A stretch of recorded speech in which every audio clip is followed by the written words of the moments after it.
Yes तो hello everyone, Rahul यार। आज हम एक्सप्लेन करने वाले हैं 2018 में आई मूवी संजू को। ये मूवी संजय दत्त की बायोग्राफी के ऊपर बनी हुई है, यानी उनकी जीवनी कथा है। इस मूवी के अंदर दिखाई गई सारी वाकया संजय दत्त के साथ घट चुकी है। So now without wasting time चलिए आते हैं इस कहानी की मेन स्टोरी लाइन की तरफ। मूवी के शुरुआत में एक शख्स अपनी लिखी हुई कहानी सुना रहा होता है। ये कहानी होती है संजय दत्त की, जिसे संजय दत्त ने खुद पैसे देकर लिखवाया होता है। मगर ये कहानी इतनी ज्यादा घटिया होती है कि वो उसके ही जूते से उसे मारने लगते हैं। और उसी वक्त मालूम पड़ता है कि संजय दत्त की एक टॉप टेररिज्म यानी कि इनका बेल कोर्ट में कैंसिल हो चुका है। लोग यहाँ तक कह रहे थे कि इसे 5 साल की जेल से कुछ नहीं होने वाली, साले को तो फांसी होनी चाहिए। इसे देखकर संजय दत्त अपने आप में ही टूट सा जाता है। मैं यहाँ पे संजय दत्त को संजू कहूंगा, क्योंकि इस मूवी के अंदर संजय दत्त का नाम संजू ही है। संजय दत्त एक सुसाइड नोट लिखता है, जिसमें वो अपनी बीवी से कहता है, जब लोग हमारे बच्चे को टेररिस्ट के बच्चे बोलेंगे तो उनके लिए कहना आसान होगा कि मेरा बाप मर चुका है। संजू अपनी बिल्डिंग से छलांग लगाने ही वाला होता है, तभी वहाँ मान्यता चली आती है। वो कहती है कि तुम्हारे सुसाइड करने से तुम्हारी प्रॉब्लम खत्म होगी, हमारी नहीं। लोग वो जानते हैं जो न्यूज वाले दिखाते हैं। तुम एक अच्छे राइटर को हायर कर तुम अपनी एक सच्ची कहानी लिखवाओ, जिससे लोगों की तुम्हारी सच्चाई मालूम पड़े। इसके बाद एंट्री होती है बिनी डीएस की, जो कि बहुत ही मशहूर इंटरनेशनल राइटर हैं। वो संजू से मिलते ही कहती है कि मैं तुम्हारी कहानी नहीं लिखने वाली, क्योंकि मैंने लोगों से सुना है कि तुम एक टेररिस्ट हो। जिस पर संजू कहता है कि जिन लोगों से आपने ये सुना है वो ना ही मेरे साथ उठते बैठते हैं और ना ही वो मेरे बारे में जानते हैं, और ये टीवी वाले हर दिन मेरे बारे में राय देते हैं। क्या वो मुझे जानते हैं? सिलेंडर करने में बस 30 दिन बचे हुए हैं। मैं चाहता हूँ कि एक अच्छे राइटर को हायर कर मेरी सच्ची कहानी वो छाप दे, ताकि लोगों को मेरा सच मालूम पड़े। ये सच नहीं जो मीडिया वाले न्यूज चैनल वाले दिखाते हैं। जिस पर बिनी कहती है कि मैं आपसे शाम के वक्त मिलूंगी और आपको अपनी कहानी सुनाने के लिए मैं आपको 1 घंटे दूंगी। बिन्नी को एक आदमी मिलता है, वो उसे न्यूज़पेपर दिखाता है, जिसमें ये खबर छपी होती है कि बिनी संजय दत्त की कहानी लिखने वाली है। वो आदमी बिनी को कहता है कि तुम उसकी कहानी मत लिखो, वो बहुत ही खतरनाक आदमी है। देखो उसने मेरे ऊपर निशान दिया है। इसकी कहानी में बस ड्रग्स, गांजा और शराब ही है। इसके बाद बिनी संजय दत्त के घर जाती है और न्यूज़पेपर में छपे इस खबर के बारे में पूछती है। तो संजय दत्त कहता है कि हर वक्त मेरे घर के बाहर न्यूज चैनल वाले खड़े रहते हैं, इनको तो बस सिर्फ न्यूज चाहिए। आप मेरे से जो कुछ भी पूछो मैं आपको सच सच बताऊंगा। तो बिनी पूछती है कि तुम अपने पत्नी के अलावा कितनी लड़कियों के साथ सो चुके हो? जिस पर संजू कहता है कि मैंने नशे के हालत में एक बार काउंट किया था, तो यही करीबन 350 के आसपास थे। इसके बाद बिनी संजू को एक कार्ड दिखाती है, जिसे देखकर संजू कहता है कि ये मेरा दोस्त था जुबिन, मैं आपको अपनी कहानी इसी से सुनाऊंगा। इसके बाद संजू अपने 1 घंटे के टाइमर को ऑन करता है और यहाँ से स्टोरी जाती है 1980 में, जब संजय दत्त की पहली फिल्म रॉकी की शूटिंग चल रही होती है। संजू यहाँ पे बहुत ही खराब एक्टिंग कर रहा था, जिसे देखकर उसके पिता सुनील दत्त उसकी गलतियों के बारे में बताते हैं। संजू थोड़ी देर के लिए सेट से दूर जाता है, जहाँ पे जुबिन खड़ा था, जहाँ पे जुबिन संजू को सिगरेट देता है और यहाँ पे संजू पहली बार सिगरेट पीता है। जिसके बाद संजू मूवी के लिए कमाल का शॉट देता है, लेकिन सुनील दत्त संजू को सिगरेट पीने पे डांटते हैं। यहाँ पे संजू को बहुत बुरा लगता है, क्योंकि सेट पे मौजूद सभी लोग उसे देखकर हंस रहे थे। इसके बाद जुबिन संजू को कोकेन दिखाता है, उसे कहता है कि इससे अच्छी चीज तूने आज तक नहीं देखी होगी। संजू जब उसे खींचता है तो वो एक अलग ही दुनिया में चला जाता है। संजू को ये बहुत ही अच्छा लगता है। संजू का ड्राइवर उसे बताता है कि आपके पापा ने शराब की सारी बोतलें बाहर फेंकवा दी है। जिस पर संजू अपनी गर्लफ्रेंड रूबी के पास कॉल करता है। संजू रूबी से बहुत ही ज्यादा प्यार करता है। रात के वक्त करीबन 1 बजे संजू जुबिन के साथ रूबी के घर जाता है और रूबी के घर में शराब की दुकान सी बनी थी। रूबी के पापा को लगता है कि संजू शायद मेरी बेटी का हाथ मांगने के लिए आया है। यहाँ पे संजू रूबी के पापा से अजीब अजीब सी बातें करता है। रूबी के पापा को लगता है कि शायद संजू रूबी के लिए बातें कर रहा है, मगर यहाँ पे संजू और जुबिन शराब पीने लगते हैं। जिस पर रूबी के पापा कहते हैं कि तुम दोनों यहाँ से जाओ। संजू जब घर पे आकर सो रहा होता है और सुबह उसकी आंखें खुलती है, तो सुनील दत्त यानी कि उसके पापा उसके सामने हाथ जोड़कर उसे कहते हैं कि प्लीज तुम अपने काम पे फोकस करे, तू जल्दी से अपनी दूसरी फिल्म कंप्लीट करे, कहीं शायद तुम्हारी माँ तुम्हारी दूसरी फिल्म देखने के लिए जिंदा न रहे। जब सुनील दत्त अपनी पत्नी की कैंसर की रिपोर्ट को दिखाते हैं, तो संजू गुस्सा होकर कहता है कि आपने ये बात मुझसे छुपाई क्यों? तो सुनील दत्त कहते हैं कि तुम्हारी माँ 2 सालों से ठीक होने की सिर्फ एक्टिंग कर रही है।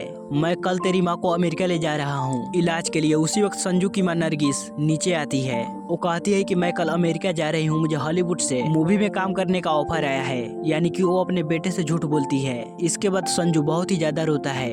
अब माँ बाप के अमेरिका चले जाने के बाद संजू जुबिन के साथ इधर उधर घूमता है। जुबिन संजू को एक ड्रग्स देता है जिसे संजू अपने मुंह में रखते ही एक अलग ही सपनों की दुनिया में खो जाता है। संजू खुशी से झूमने लगता है। इसके कुछ ही दिनों के बाद संजू के फादर संजू को अमेरिका बुला लेते हैं। संजू अपने साथ 20 ग्राम कोकेन अमेरिका लेकर जाता है। सुनील दत्त अपनी पत्नी का बहुत ही अच्छे से ध्यान रखते हैं। अब यहाँ पे एंट्री होती है कमलेश कन्हैयालाल कपासे की, जिसे सब लोग कमली कहकर बुलाते हैं। वहाँ सुनील दत्त और नरगिस दत्त का बहुत ही बड़ा फैन होता है। जब वह नरगिस दत्त के कमरे से बाहर आता है तो संजू उसे बहुत ही जोर से पकड़ लेता है, जिस पर कमली कहता है मैं तो यहाँ पर एक तोहफा रखने के लिए आया हूँ, मैं नरगिस दत्त का बहुत बड़ा फैन हूँ। इसके बाद संजू उसे एक क्लब लेकर जाता है जहाँ पर उसे वो एक रेड कलर की कोट देता है। बात करते हुए संजू यहाँ पे कोकेन का नशा करने लगता है। तभी क्लब के गार्ड उसे पकड़ लेते हैं, जिस पर कमली उन्हें हॉस्पिटल पास दिखाता है और कहता है इसे कैंसर है, ये कभी भी मर सकता है। जिस पर गार्ड संजू को छोड़ देते हैं। ये देखकर संजू कमली से काफी ज्यादा खुश होता है।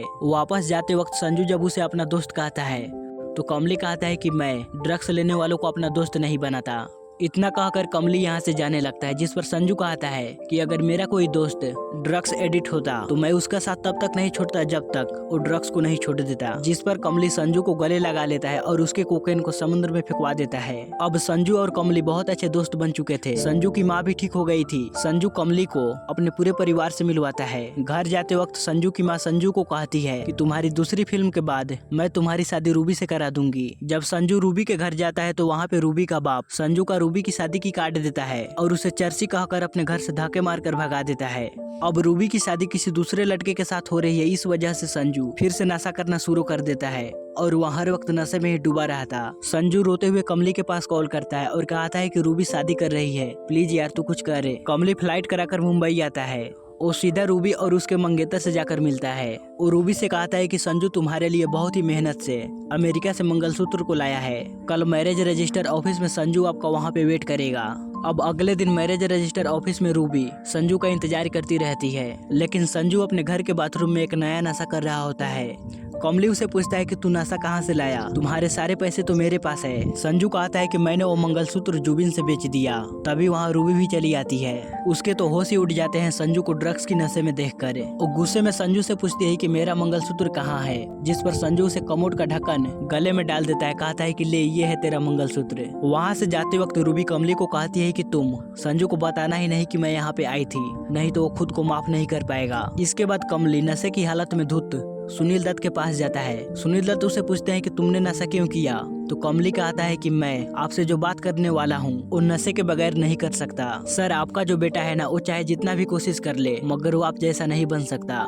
वो ये बात जानता है इसलिए वो कोशिश भी नहीं करता। जिस पर सुनील दत्त कहते हैं कि कमली तू ही बता अब मैं क्या करूं। कमली कहता है कि आप उसका एक अच्छे दोस्त बनिए, चाहे उसे 2-4-3 गालियां ही क्यों ना दीजिए। उसे समझाइए कि सुनील दत्त बनना जरूरी नहीं है, उसे बचा लीजिए सर। जब संजू सो कर उठता है तो उसे हर चीज हिलती हुई दिखाई देती है। सुनील दत्त कहते हैं कि डायरेक्टर को तुम्हारे शॉट्स बहुत पसंद आए हैं, तू 2 दिनों से उठा ही नहीं, तुम्हारी माँ की हालत बहुत ही ज्यादा खराब है, मैं फिर से उन्हें अमेरिका लेकर जा रहा हूँ। जिस पर संजू अपने आप को शीशे में देखता है और वो कहते हैं कि मैं तुम्हें रिहैब सेंटर भेज रहा हूँ। सुनील दत्त को लगता है कि संजू अपने माँ के कमरे में ड्रग्स नहीं लेगा। संजू अपने माँ के कमरे में अपने माँ के साथ बातें करता है, सोता है, लेटता है, खड़ा होता है। एक दिन संजू को रहा नहीं गया, उसने ड्रग्स का इंजेक्शन लगा लिया। संजू को जब नशा हुआ तो उसकी माँ उसे अपने पास बुलाई, उसके सर पे हाथ ली और वो अपनी आखिरी सांसें ली। संजू की पहली फिल्म थिएटर में लग चुकी थी। जब वो थिएटर में बैठकर अपनी पहली फिल्म देख रहा था तो उसे अपनी माँ की आखिरी पल याद आ रहे थे। वहाँ घबरा कर थिएटर से बाहर आ जाता है। जब सुनील दत्त उसे पूछते हैं कि क्या हुआ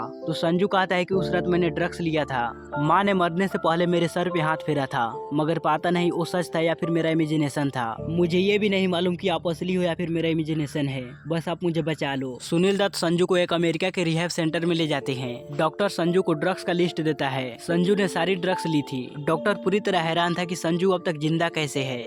जब संजू का इलाज शुरू होता है और वो ड्रग्स लेना बंद कर देता है तो उसकी बॉडी तड़पने लगी। कभी उसे बर्फ जितनी ठंडी लगती तो कभी आग जितनी गर्म लगती। सर में दर्द का बम फटता और हाथ भी कांपने लगते। जब किसी ड्रग्स एडिक्ट को ड्रग्स नहीं मिलता तो उसके साथ ऐसा ही होता है। संजू से जब ये सब कुछ बर्दाश्त नहीं हुआ तो वह यहाँ से भाग गया, जब उसके पास ड्रग्स खरीदने के पैसे नहीं थे। और यहाँ से संजू 2200 किलोमीटर दूर अपने दोस्त कमली के घर के लिए निकल पड़ा।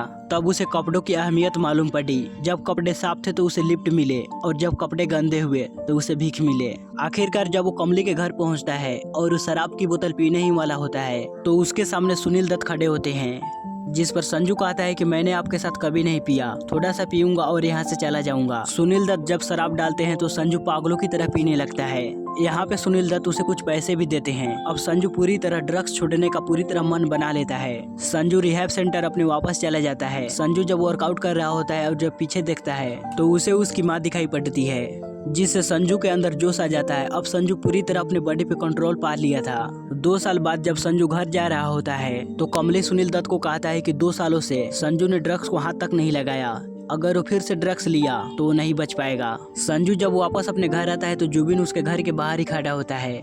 जुबिन कहता है कि मैं तुम्हारे लिए गिफ्ट लेकर आया हूँ। जुबिन उसे कोकेन दिखाता है, जिसे देखकर संजू को काफी ज्यादा गुस्सा आता है। वह जुबिन को बुरी तरह मारता है और काफी कुटाई धुलाई के बाद उसे यहाँ से भगा देता है। और इन सारी वाकया को सुनील दत्त खिड़की से देखकर काफी ज्यादा खुश होते हैं। अब कहानी प्रेजेंट टाइम में आती है। बिनी सिर्फ संजू की आधी स्टोरी सुनकर ही इमोशनल हो जाती है। वो जाते वक्त संजू को कहती है कि मैं आपकी स्टोरी जरूर लिखूंगी। बिनी जुबिन के पास कॉल कर उसे ड्रग्स का दलाल कहती है, जिस पर वो कहता है कि उसने आपको सिर्फ पागल बनाया है। उससे पूछना कि उसका बेस्ट फ्रेंड कमली उससे पिछले 12 सालों से क्यों बात नहीं करता। वह उसे कमली का नंबर भी सेंड करता है। जब वो कमली के पास कॉल कर इस बारे में पूछती है तो वो कहता है कि मैं किसी संजू को नहीं जानता। तो बिनी कहती है कि तुम सुबह सुबह उसकी न्यूज क्यों सुन रहे हो, जिस पर कमली फोन कट कर देता है। जिस पर बिनी अमेरिका की टिकट कराती है और वो सीधा कमली के पास पहुंचती है। उसे कहती है कि मैं इंडिया से तुम्हारे पास आई हूँ, बिना जवाब के यहाँ से नहीं जाऊंगी। बिनी कमली को वहाँ लेकर जाती है जहाँ पर पहली बार कमली और संजू की दोस्ती हुई थी। बिनी कहती है कि तुम्हारी आखिरी निशानी भी वो बहुत ही संभाल कर रखा है। जिस पर कमली कहता है कि इस कहानी के 3 लीड कैरेक्टर हैं, पहला संजय दत्त, दूसरा सुनील दत्त और तीसरा RDX। अब यहाँ से संजय दत्त की एक और कहानी शुरू होती है। जब 1992 में बाबरी मस्जिद गिरा दी गई थी तब दंगे शुरू हो गए थे, जिसमें बहुत सारे लोग बेघर मारे गए थे। सुनील दत्त उस टाइम पार्लियामेंट के मेंबर थे, उन लोगों की मदद करने में जुट गए थे। वहीं संजू अपने ही दुनिया में खोया रहता था, जिसे देखकर कोई नहीं कह सकता था कि वो यही आदमी है जो ड्रग्स के बगैर जिंदा नहीं रह सकता था। संजू और कमली आपस में लड़ रहे होते हैं, तभी कोई उनकी खिड़की पे पत्थर मारता है। तभी कोई शख्स कॉल कर संजू की बहनों की बलात्कार और उसके बाप के मारने की धमकी देता है कि तू अपने बाप को रोक। जब संजू और कमली सुनील दत्त के पास जाते हैं तो कहते हैं कि मेरे पास ऐसे 5 कॉल्स आ गए हैं, अब मैं नहीं रुकने वाला। कमली यहाँ पे संजू से नाराज होकर चला जाता है। जिसके बाद संजू कमली के पास कॉल कर कहता है कि तुम मेरे पास वही लाल कोट पहन कर आना, जिससे मैं समझ जाऊंगा कि तुम मुझे माफ कर चुके हो। अब संजू कमली से किस चीज का माफी मांग रहा है ये कहानी में आपको आगे मालूम पड़ेगी। मार्च 1993 में मुंबई में काफी बड़े धमाके हुए थे। कमली का पड़ोसी उसे बताता है कि अखबार में छपा है कि उन धमाकों में संजू इन्वॉल्व था और उसके पास AK-50 राइफल भी था। इसके बाद कमली सीधा इंडिया जाकर इस बारे में सुनील दत्त से पूछता है, जिस पर वो संजू का कंफेशन देते हैं। जिसके बाद स्टोरी पुलिस स्टेशन आती है, जहाँ पे संजू की बातें रिकॉर्ड हो रही होती है और वो कमिश्नर से कहता है कि जब दंगे हुए थे तो डैड ने मुसलमानों की मदद की थी। कुछ लोगों को ये बातें पसंद नहीं आई। मेरे पास धमकियां मिलती थी कि मैं तुम्हारी बहन का बलात्कार कर दूंगा और डैड पे 2 बार अटैक हो चुका था। जब पुलिस से भी प्रोटेक्शन नहीं मिली तो मैंने 3 राइफल और कुछ गोलियां मंगवाई। जब मैं डर गया तो 2 राइफल मैंने वापस कर दिए। फिल्म की शूटिंग के वक्त मुझे मालूम पड़ा कि मैंने जिससे गन खरीदी थी उसे पुलिस ने अरेस्ट कर लिया है, तो मैंने अपने एक दोस्त को कहकर उस गन को डिस्ट्रॉय करवा दिया। कुछ दिनों के बाद कमिश्नर से मिलने के लिए डैड ने मुझे वापस इंडिया बुलवा लिया, लेकिन पुलिस ने मुझे एयरपोर्ट से ही उठा लिया। कहानी अब वहीं आ जाती है। सुनील दत्त कमली को कहते हैं कि ड्रग्स से छुड़ाकर तो ले आए, मगर इस बार की जंग लंबी होगी। संजू को जेल में उस कमरे में रखा गया जहाँ पे ना ही कोई खिड़की थी और ना ही कोई कैदी। रात के वक्त संजू जब जमीन पे लेटा हुआ था तभी फ्लश से गटर का पानी वहाँ गिरने लगा। संजू ने पुलिस को आवाज लगाई, मगर सारे पुलिस वाले सोए हुए थे। संजू ने रात भर उस गटर के पानी के ऊपर अपनी रात गुजारी। दूसरी तरफ बाहर सुनील दत्त को लोग टेररिस्ट का बाप बोल रहे थे। सुनील दत्त को अपना मुंह छुपाना तक पड़ गया। 6 महीने के बाद संजू को मालूम पड़ता है कि उसका बिल कैंसिल हो गया है, तो संजू वहीं दीवार पे अपना सर टकरा कर बेहोश हो जाता है। हॉस्पिटल में सुनील दत्त संजू को कहते हैं कि मैं तुम्हारा केस सुप्रीम कोर्ट में लेकर जा रहा हूँ। तो संजू कहता है मैंने कोई मर्डर नहीं किया है, मैंने तो बस आपको प्रोटेक्ट करने के लिए गन खरीदा था। तो सुनील दत्त कहते हैं अच्छा होता तू वही गन से मुझे मार देता। कमली संजू से कहता है कि तू मरने मारने की बातें मत करे, तुझसे तो ज्यादा तेरा बाप झेल रहा है। और रोज सुबह घर से निकलते हैं और कोर्ट कचहरी में दिन भर धक्के खाते हैं। 452 दिन जेल में रहने के बाद संजू को सुप्रीम कोर्ट बेल दे दी, लेकिन लेकिन अब संजू के नाम के साथ टेररिस्ट का नाम जुट चुका था। एक दिन अखबार वाले गलत न्यूज छापी, दत्त हाउस में RDX ड्रग्स। ये देखकर कमली सुनील दत्त के पास प्रीव्यू थिएटर में आता है तो वो उन्हें ये कहते हुए सुनता है कि तुम्हें कोर्ट में कहना है कि मुझे बम ब्लास्ट के बारे में सब जानकारी थी। संजू यहाँ पे कमली को देखता है तो सुनील दत्त कमली को यहाँ से जाने के लिए कहते हैं।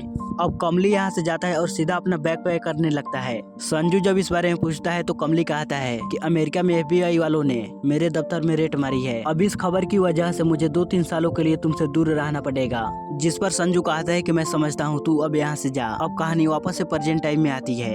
इसके बाद बिनी मान्यता को स्टोरी लिखने से मना कर देती है। ये सुनकर संजू टूट सा जाता है। 16 मई 2013 को संजू सिलेंडर कर देता है और 6 सालों के लिए जेल चला जाता है।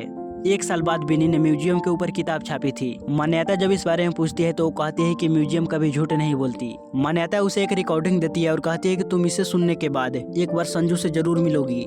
बिनी इस रिकॉर्डिंग को सुनती है और ये रिकॉर्डिंग होती है जेल की एक रेडियो स्टेशन की। इस रिकॉर्डिंग में संजू कहता है कि आज का टॉपिक है न्यूज। लोगों को सच्ची खबरें नहीं बल्कि चटपटी खबरें चाहिए और इन खबरों को चटपटा बनाया जाता है क्वेश्चन मार्क लगाकर। उन दिनों ये क्वेश्चन मार्क मेरी इज्जत लूट रहे थे।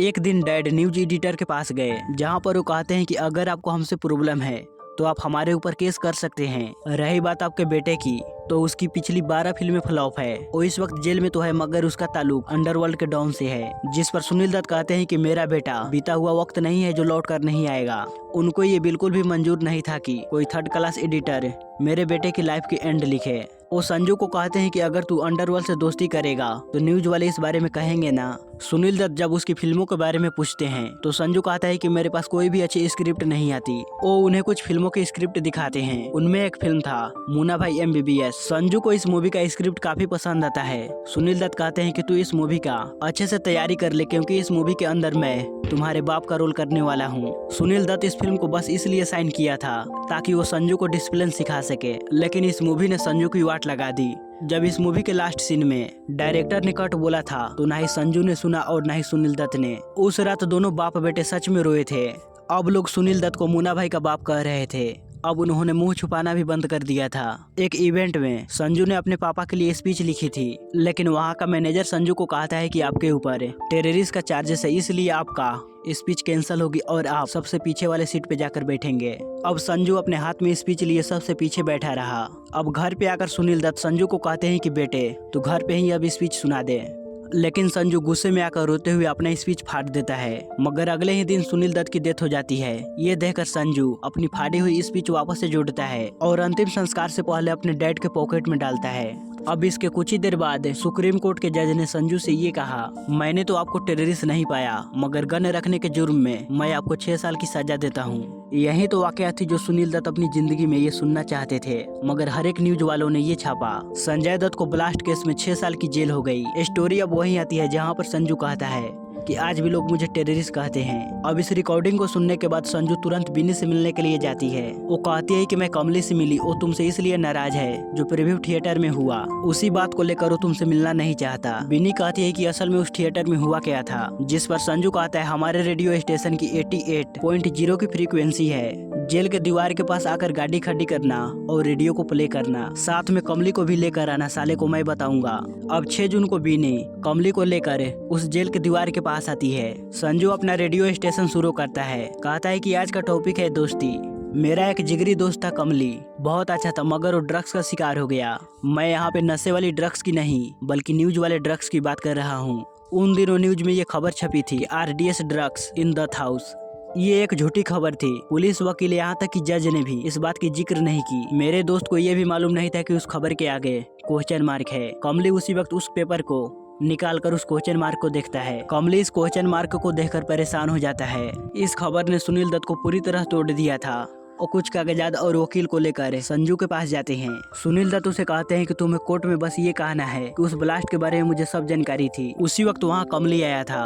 वकील कहता है कि सब इन्फॉर्मेशन मैं तुम्हें ला कर दूंगा, तू इस पेपर पे साइन कर दे, गवर्नमेंट विटनेस बन जा, मैं तुझे 1 महीने के अंदर जेल से छुड़ा लूंगा। संजू कहता है कि लोग मुझे टेररिस्ट बोलते हैं और एक साइन कर कर ये बात मैं साबित कर दूं। अब गुस्से में संजू इस पेपर को फाड़ देता है और यहाँ से निकल जाता है। मगर कमली ने सिर्फ एक झूठ की वजह से इतने सालों की दोस्ती को खत्म कर दिया। संजू कहता है, देख कमली, मेरी आवाज तेरे तक पहुँच रही है ना? तो कमली कहता है, हाँ संजू, देख बाल सफेद हो रहे हैं, जिंदगी का भी कोई भरोसा नहीं, जब जेल से बाहर आऊँ तो एक बार गले लगा लेना। अब ये सुनकर कमली रो पड़ता है और उस न्यूज को फाड़ देता है। 6 महीने बाद जेल के बाहर बहुत ही ज्यादा लोग खड़ा होते हैं, सिर्फ संजू की तस्वीर को खींचने के लिए। पता नहीं लोग कहाँ कहाँ पे चढ़े हुए थे। आखिरकार संजू अपने 6 साल की जेल को पूरी कर लेता है। तिरंगे को सलाम कर वो अपनी बीवी से मिलता है, तभी उसे कोई पीछे से आवाज देता है। जब संजू पीछे देखता है तो कमली वहीं रेड कोट पहन कर खड़ा होता है, यानी कि कमली ने संजू को माफ कर दिया था। ये देखकर संजू काफी ज्यादा खुश होता है। सब कुछ भुला कर वह उसे गले लगा लेता है। जब संजू गाड़ी में बैठता है तो बिनी उसे उसकी किताब देती है। उसी वक्त बाहर से कोई आवाज लगाता है कि ए टेररिस्ट, एक तस्वीर देना, इतना भाव क्यों खा रहा है? ये सुनकर संजू, कुछ तो लोग कहेंगे, गाना गाता है और इस किताब का भी नाम वही होता है। संजू अपने बच्चों को ये किताब देता है और कहता है, ये कहानी तेरे बाप और मेरे बाप की है, तुम मुझ जैसा नहीं मेरे बाप जैसा बनना। और इसी के साथ ये मूवी यहीं पे खत्म होती है। सो गाइज, आपको ये वीडियो कैसा लगा प्लीज हमें लाइक और कमेंट कर जरूर बताइएगा।